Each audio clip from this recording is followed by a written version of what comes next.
कराची वाले कोरोना की छठी लहर की शिद्दत से बेखबर, समाजी फासले का अब भी ना किया ख्याल, तो इस बार भी हो सकता है वबाई असरात से बुरा हाल।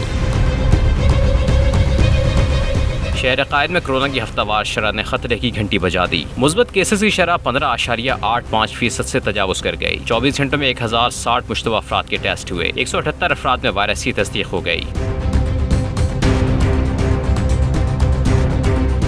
कराची समेत पूरा सूबा कोरोना से सबसे ज्यादा मुतासर। कौमी इदारा बराए सेहत के मुताबिक सिंध भर में मोहलिक वबा के केसेस की मजमूई शरह 6.1 तक पहुँच गई। कोरोना की बिगड़ती सूरत हाल पर महकमा सेहत ने एक्शन ले लिया। कराची और हैदराबाद के कमिश्नर्स को खत लिखकर SOPs पर सख्ती से अमल कराने का हुक्म दे दिया।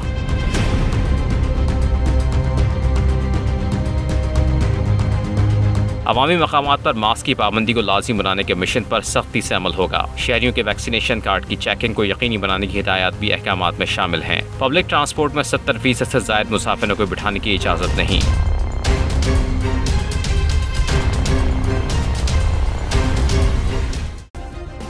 सब्सक्राइब करें और बेल दबाएं ताकि कोई खबर रह न जाए।